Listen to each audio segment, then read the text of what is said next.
myself Sunil Singh. Today I start the gravitational और ये बहुत ही इम्पोर्टेंट चैप्टर है गाइस. ये chapter for usual IIT NEET air force NDA CDS and tough के लिए, और बेसिकली हम लोग इसे हिंदी में पढ़ेंगे और ये एयरफोर्स के लिए मोस्ट इम्पोर्टेंट है. तो गाइस देखिएगा, या देखिए इधर देखिए, जो हम थोड़ा सा बेसिक बताएंगे इसके बाद हम इसका सॉल्व करेंगे. बेसिक क्या है, न्यूटन एक साइंटिस्ट थे. न्यूटन ने देखा कि कोई पार्टिकल जब अर्थ पर गिरता है, ठीक है ना, तो किसी पार्टिकल जैसे सेब है, या इन्होंने सेब के बगीचे में सो रहे थे, इन्होंने देखा कि एक सेब ऊपर से गिरा अर्थ पे, ठीक है ना. तो इन्होंने ये माइंड लगाया कि सेब नीचे ही क्यों गिरा, ऊपर क्यों नहीं गिरा, ठीक है ना. जगह तो ऊपर भी खाली है, स्पेस तो ऊपर ही खाली है. तब इन्होंने बताया कि अर्थ के अंदर कोई एक ऐसी शक्ति है, कोई पावर है जो इस पार्टिकल को अट्रैक्ट करती है. क्या करती है? अट्रैक्ट करती है. तो इसी से एक नई इबादत लिखी गई जिसे न्यूटन ने लिखा, ठीक है ना. और इसे न्यूटन्स लॉ कहते हैं. क्या कहते हैं? Newton's law. तो हेडिंग डाल लीजिएगा, थोड़ा थोड़ा समझाएंगे बस, मतलब बहुत फास्ट से समझाएंगे इसको. इसके बाद जब क्वेश्चन कराएंगे हम लोग नीट IIT वाले और एयरफोर्स वाले क्वेश्चन करेंगे, तो क्वेश्चन करेंगे न्यूटन का गुरुत्वाकर्षण नियम, न्यूटन का गुरुत्वाकर्षण नियम, Newton's law of gravitation, Newton's law of gravitation, Newton's law of gravitation. भैया ध्यान दो, न्यूटन ने ग्रेविटेशन लॉ दिया. न्यूटन ने ग्रेविटेशन लॉ दिया. ग्रेविटेशन लॉ क्या होता है? इन्होंने बताया कि each particle attract to the another particle, ठीक है ना. इसके इन्होंने मास m1 लिया और एक पार्टिकल m2 मास लिया. ये पार्टिकल m1 जो m1 द्रव्यमान का कण था, वो एक फोर्स F लगा रहा था. किधर क्यों लगा रहा था? m2 की ओर. और m2 फोर्स किधर लगा रहा था? m1 की ओर. m1 पे फोर्स था f2 के कारण, और ये फोर्स m2 पर फोर्स था किसके कारण? m1 के कारण, ठीक है. और डिस्टेंस बिटवीन देम r ले लिया. जैसा कि उनके बीच की दूरी r ली है, जैसा कि हम लोगों ने कूलॉम्स लॉ में पढ़ा. किसने पढ़ा है? कूलॉम्स लॉ में. कूलॉम्स लॉ में हम लोगों ने क्या पढ़ा कि F प्रोपोर्शनल Q1 Q2 क्या होता है? The product of their charge, और इसमें प्रोडक्ट ऑफ देयर मास, उनके द्रव्यमानों का गुणनफल और उनके बीच की दूरी का वर्ग का अनुपाती होता है. ये पढ़ा. And inversely proportional to the square of distance between them. अब दोनों इक्वेशन को कंबाइन कराया भैया. जब दोनों इक्वेशन को कंबाइन कराया, F proportional m1 m2 by r square आया. क्या आया? r स्क्वायर आया. प्रोपोर्शनल का जब साइन आता है, हटता है, तो कोई कांस्टेंट आएगा. यहाँ पर कांस्टेंट लिया इन्होंने capital G m1 m2 by r square, capital G m1 m2 by r square. This is the Newton's law. इसका लॉ है न्यूटन्स लॉ. और जितने भी लॉ होते हैं ये बताए जाते हैं, बनाए नहीं जाते, ठीक है ना. ये G क्या है? हियर कैपिटल G क्या है? बोलो. Gravitational constant. क्या है? Gravitational constant. क्या है? Gravitational constant. Gravitational constant. और इसकी यूनिट क्या होती है? देखिए, G की यूनिट फाइंड करना है. F r स्क्वायर क्या आएगा? F into r square upon m1 m2. और इसकी वैल्यू क्या होगी? Newton into metre square. क्या होगा? Newton into metre square. Mass kilogram है, तो किलोग्राम स्क्वायर क्या जाएगा? Kilogram square. इसके लिए डायमेंशन फाइंड करें. क्या फाइंड करें? डायमेंशन. डायमेंशन बोले तो बीमा. क्या? बीमा. ये इसका मात्रा का यूनिट है, और डायमेंशन के न्यूटन की mlt-2, mlt⁻². एयरफोर्स में डायमेंशन बहुत महत्वपूर्ण होती है, बहुत इंपॉर्टेंट होती है, और डायमेंशन पूछी जाती है. फोर्स की डायमेंशन पूछते हैं, वर्क तक की डायमेंशन पूछ लेते हैं. और ये m से m कैसे हो? एक m ऊपर जाके आएगा, m इनवर्स l की पावर 3 और t की पावर -2, t की पावर -2. समझ में आया? बोलिए. यस. रुकिए.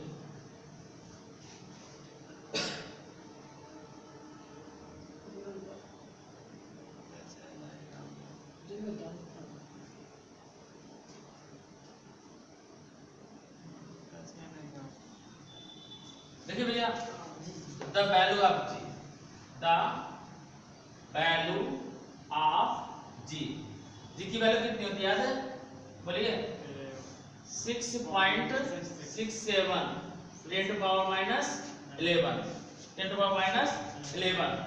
और यूनिट न्यूटन, यूनिट क्या है, Newton into metre square upon kilogram power minus 2। समझिएगा, ये जो वैल्यू दी गई है आपको, जो एयर फोर्स में क्वेश्चन आता है केवल ये नहीं बोलेगा 6.67 10 to power minus 11, ये कई बार नीट में भी क्वेश्चन आया है with the value of G 6.67 10 to power minus 11, और अंक यूनिट भी दी रहेगी, मात्रक भी दिया रहेगा, जैसे न्यूटन मीटर स्क्वायर पर किलोग्राम स्क्वायर, किलोग्राम पर किलोग्राम स्क्वायर, एस दिया और न्यूटन इनवर्स, ठीक है ना। तो वैल्यू सेम होगी 6.67 10 to power minus 11, और यहाँ यूनिट में चेंज करते रहेंगे, तो यूनिट में यूनिट भी इसकी याद रखनी है, ठीक है ना। और एयर फोर्स में कई बार क्वेश्चन आया है कि इसकी जो कैपिटल जी की वैल्यू फाइंड की गई, किसने फाइंड करी, फाइंड करने वाला साइंटिस्ट कौन था, तो मैक्सिमम लोग पढ़ते हैं कि न्यूटन ने किया है, तो न्यूटन ने नहीं किया है, इसका प्रयोगशाला में कैवेंडस, किसने, कैवेंडस ये साइंटिस्ट थे, कैवेंडस ने सर्वप्रथम जी की वैल्यू फाइंड करी है, ठीक है ना, प्रयोगशाला में। तो इसको लिख लो, DISX है कैवेंडस, कैवेंडस साइंटिस्ट थे, इन्होंने कैपिटल जी की वैल्यू फाइंड करी, इसने कैवेंडस ने। और कैपिटल जी की वैल्यू ये कभी चेंज नहीं होती है, this is the universal rule है। कैसा रूल है, यूनिवर्सल। यूनिवर्सल का मतलब इन होल यूनिवर्स में कैपिटल जी का मान क्या रहेगा, सेम रहेगा, ठीक है ना, जी का मान चेंज नहीं होगा। और जी का मान, कैपिटल जी की जो वैल्यू होती है, it does not depend on any particle, इस पे डिपेंड नहीं करती किस टाइप का पार्टिकल है, कितने वेट का पार्टिकल है, ये केवल जी की वैल्यू डिपेंड करती है कि ये यूनिवर्स में होती है, किसमें होती है, यूनिवर्स के लिए 6.67 10 to power minus 11 means capital G की वैल्यू चेंज नहीं हो सकती, दैट्स ऑल, ठीक है ना।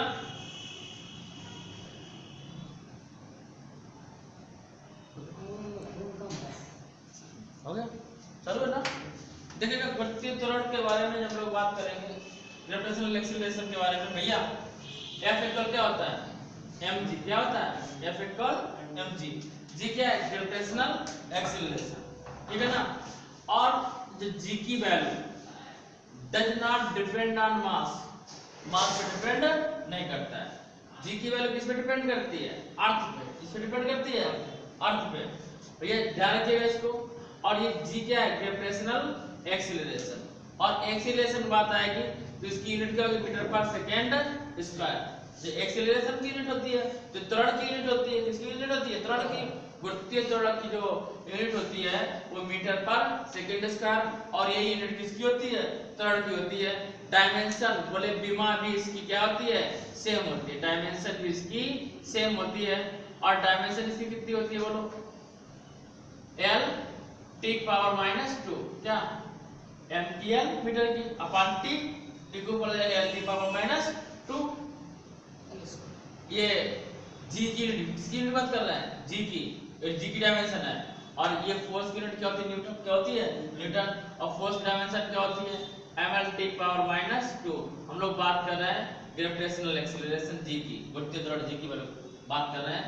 और गुरुत्वीय त्वरण G का मान कितना होता है, G की वैल्यू कितनी होती है, कितनी होती है, 9.81, कितनी होती है, 9.81 मीटर पर सेकेंड स्क्वायर।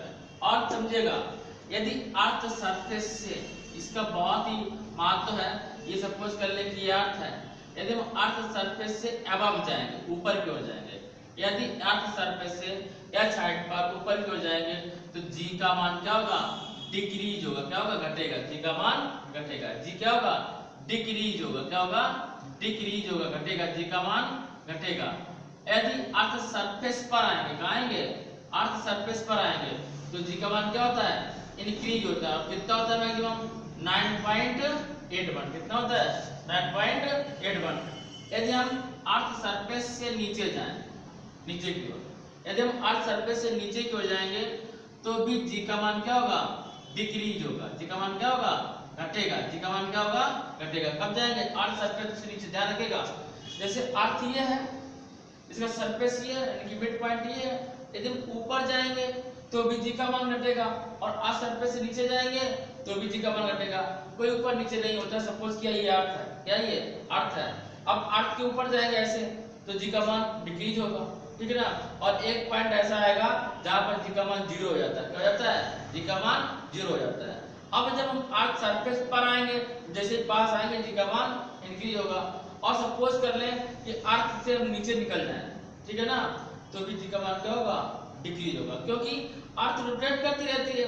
जब अर्थ रोटेट करती है तो कोई ऊपर नीचे नहीं होता है, ठीक है ना। हम अर्थ सरफेस से ऐसे जाएं, ऐसे जाएं, ऐसे जाएं, इस साइड जाएं या नीचे की ओर जाएं, जी का मान क्या होगा? डिक्रीज होता है। लेकिन कैपिटल जी का मान में कोई इफेक्ट नहीं पड़ता है।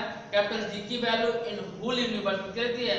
6.67 into 10 to power minus 11। Small जी का मान डिक्रीज और इंक्रीज होता है, ठीक है ना। तो नोट करिएगा, इसको रब करते हैं।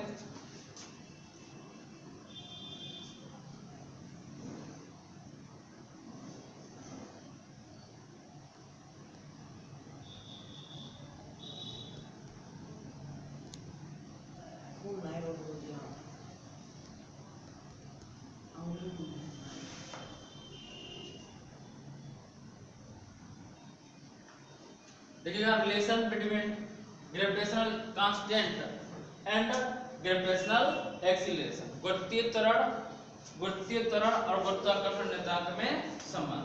समझो भैया, सपोज किया कि ये अर्थ है, क्या है? अर्थ, क्या ये अर्थ है। अर्थ का मास m, अर्थ का मास m और एनी पार्टिकल, कोई पार्टिकल अर्थ से, अर्थ का सेंटर ये और अर्थ से r डिस्टेंस, कितनी डिस्टेंस पर? r डिस्टेंस पर स्मॉल m मास का कोई पार्टिकल है। अर्थ का मास m सपोज कर ले और अर्थ की जो रेडियस है वो r, radius of earth r।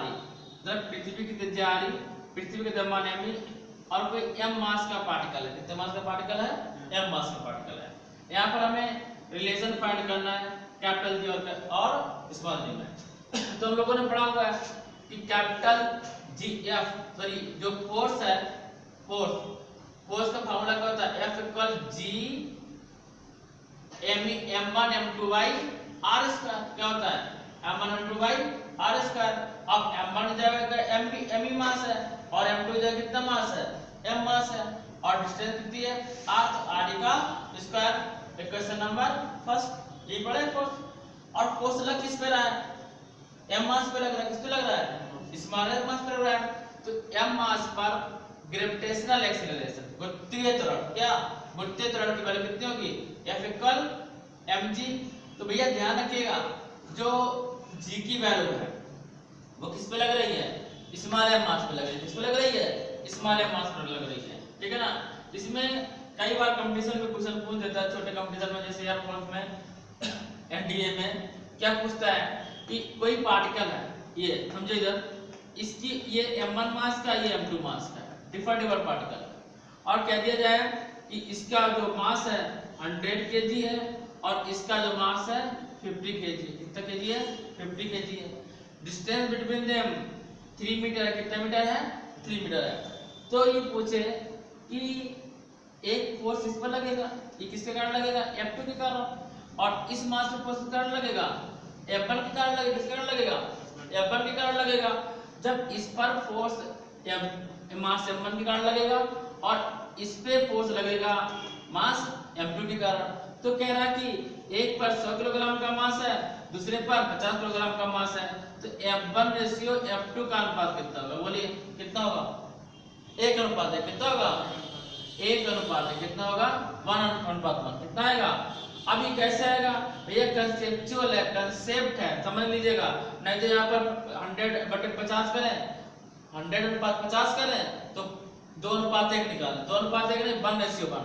यहाँ मास कुछ भी हो, इस पर जो फोर्स लगेगा M1 पर वो M2 के कारण, और M2 पर जो बल लगेगा वो किसके कारण? M1 के कारण लगेगा। इक्वल और अपोजिट फोर्स लगता है। न्यूटन का जो सेकेंड नियम में क्या बताया था? इक्वल एंड कैसा फोर्स लगेगा? Opposite force. Equal and opposite. Direction, इसकी डायरेक्शन इधर है, इसकी डायरेक्शन इधर है, और समझिएगा, एक क्वेश्चन पूछा जाता है कि किन्हीं दो बिंदुओं के बीच में लगने वाला बल आकर्षण बल सदैव आकर्षण बल रहे, ऐसा कौन सा रूल है? तो देखो, यदि गुरुत्वीय बल होगा, कौन सा बल होगा? गुरुत्वीय बल। गुरुत्वीय बल हमेशा कौन सा बल लगाता है? अट्रैक्शन फोर्स लगाता है। कैसे लगाता है? जब each particle in whole universe में each particle attract to another particle, और जबकि जो हम लोगों ने कूलाम फोर्स पढ़ा, कौन सा फोर्स पढ़ा है? Coulomb force. यदि दो पॉजिटिव चार्ज होंगे या नेगेटिव चार्ज होंगे तो उनके बीच कैसा फोर्स लगता है? रिपल्सिव फोर्स लगता है। कैसा लगता है? प्रतिकर्षण बल लगता है। कैसा लगता है? प्रतिकर्षण बल लगता है। और अगर पॉजिटिव नेगेटिव होंगे तो कैसा बल लगेगा? अट्रैक्शन फोर्स लगेगा। कैसा बल लगेगा? अट्रैक्शन फोर्स लगेगा। बात समझ में आई? अगर दोनों सेम लाइक चार्ज होंगे तो रिपल्सिव फोर्स होगा, और अनदर चार्ज होंगे, एक पॉजिटिव हो एक नेगेटिव हो तो अट्रैक्शन फोर्स लगेगा। लेकिन जो हमारा न्यूटन जो ये गुरुत्वीय बल होता है, इसमें हमेशा कैसा बल लगता है? आकर्षण बल। कैसा लगता है? आकर्षण बल। इसमें प्रतिकर्षण बल का यूज नहीं होता है। ध्यान रखिएगा, जो हमारा मैग्नेटिक फोर्स है, चुंबकीय बल है, उसमें भी आकर्षण और प्रतिकर्षण होगा। यदि नॉर्थ साउथ चुंबक होगा तो उसमें अट्रैक्शन फोर्स लगेगा। कैसा लगेगा? अट्रैक्शन फोर्स, आकर्षण बल लगेगा। यदि साउथ साउथ होगा, नॉर्थ पोल होगा तो कैसा बल लगेगा? प्रतिकर्षण बल। कैसा लगेगा? प्रतिकर्षण बल। केवल गुरुत्वीय बल ऐसा होता है जिसमें केवल आकर्षण बल का प्रयोग होता है, उसमें ऑलवेज कैसा बल लगता है? आकर्षण बल। इससे प्रतिकर्षण बल नहीं होता है। बात समझ में आई? अब इसमें मैं रिलेशन निकालना था, इसमें कैपिटल जी में और स्मॉल एम में, मतलब स्मॉल जी में, कैपिटल जी में और स्मॉल जी में रिलेशन फाइंड करना था। तो अब देख रहे हैं कि ये फोर्स है और दोनों फोर्स मास एम पे लग रहा है। किस पे लग रहा है? मास एम पे लग रहा है। तो इसमें क्या करो, G M upon R square equal M G, M से एम कैंसिल, तो स्मॉल जी इक्वल भैया कितना आएगा? बोलिए, small G equal to G M E by R square, G M E by R square. बात समझ में आई? G M E by R square, ये स्मॉल जी की वैल्यू है। इसी से हम लोगों ने फाइंड किया कि मास ऑफ अर्थ का द्रव्यमान कितना होता है। ठीक है ना? हम लोगों को पता है पृथ्वी की त्रिज्या कितनी होती है? 64। कितनी होती है? 64। से बंद करिए इसको, रोकिए।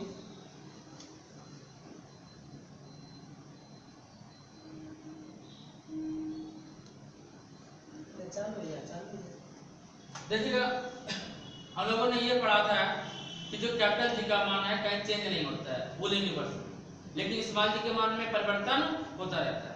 ठीक है, तो पॉइंट लिखिएगा। पहला पॉइंट लिखिए, गुरुत्वीय त्वरण के मान में निम्न कारकों के कारण परिवर्तन होता है। गुरुत्वीय त्वरण के मान में निम्न कारकों के कारण, गुरुत्वीय त्वरण के मान में निम्न कारकों के कारण मान में परिवर्तन होता है। Change the value of gravitational acceleration, change the value of gravitational acceleration in following reason. तो रीजन फर्स्ट लिखिएगा, reason number first, first reason लिखिएगा।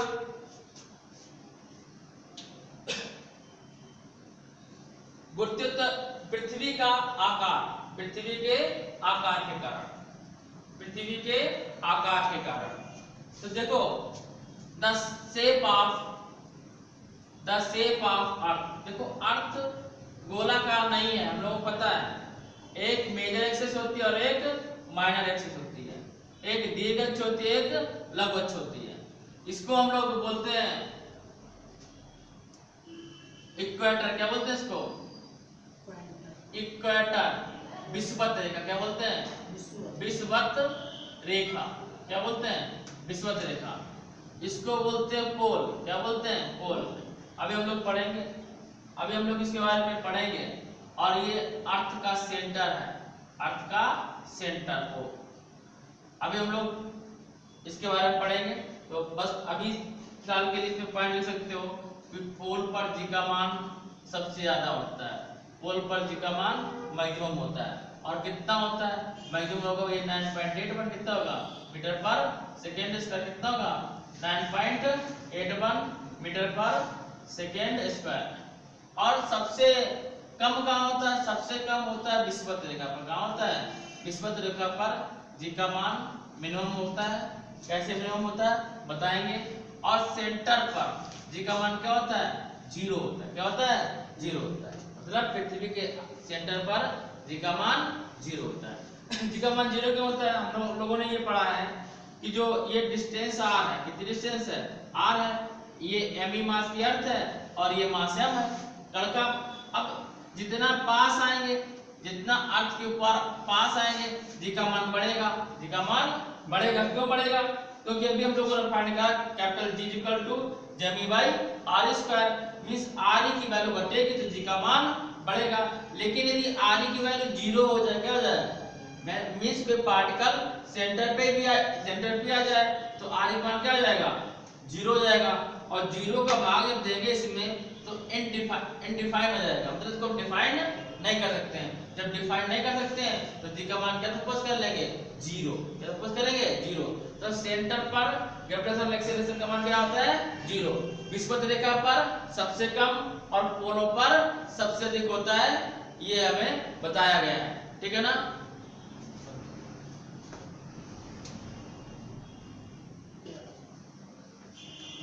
लिखिएगा नेक्स्ट पॉइंट, जी का मान बता भी चुके हैं। जी का मान किसी कण के ऊपर जाने पर घटता है तथा पृथ्वी की ओर आने पर बढ़ता है।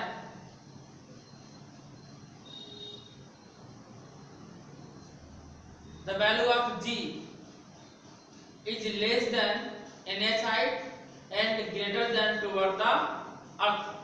And next पॉइंट लिखिएगा, पिंड की पृथ्वी की सतह से गहराई पर जाने पर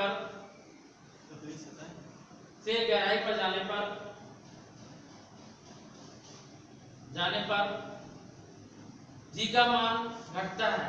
decrease the value of G in altitude of the earth, या बोलेंगे variation in G with depth. और वेरिएशन ऑफ जी की वैल्यू क्या होती है डिक्रीज होती है जब हम अर्थ सरफेस से बिलो नीचे गिर जाते हैं, बात वही होती रहती है, ठीक है ना। नेक्स्ट पॉइंट देखिए, जब अर्थ रोटेट करती है, अर्थ क्या करती है अपने एक्सिस पर घूमती है, घूर्णन करती है। अर्थ अपने एक्सिस पर घूमेगी तो घूर्णन के कारण भी जी के मान में परिवर्तन होता है। तो लास्ट पॉइंट लिखिएगा, पृथ्वी के अक्षीय घूर्णन के कारण जी के मान में परिवर्तन होता है। तो बच्चा नेक्स्ट हम लोग पढ़ेंगे कि जब हम पृथ्वी तल से ऊपर की ओर जाते हैं तो जी का मान कितना इंक्रीज या डिक्रीज होता है, क्या जी के मान में परिवर्तन होता है, समझो। इधर हम लोग नेक्स्ट टर्म पे ये पढ़ेंगे कि जी का मान अर्थ सरफेस से ऊपर जाने पर कितना घटेगा या बढ़ेगा, अर्थ सरफेस से नीचे जाने पर कितना घटेगा बढ़ेगा, ठीक है ना। या पृथ्वी के विषुवत रेखा पर जी का मान कितना होता है, पोलों पर जी का मान कितना होता है। तो हम लोग नेक्स्ट पार्ट में ये सब पढ़ेंगे। तब तक के लिए जय हिंद, जय भारत। मिलते हैं नेक्स्ट वीडियो के साथ में नेक्स्ट डे। जय हिंद।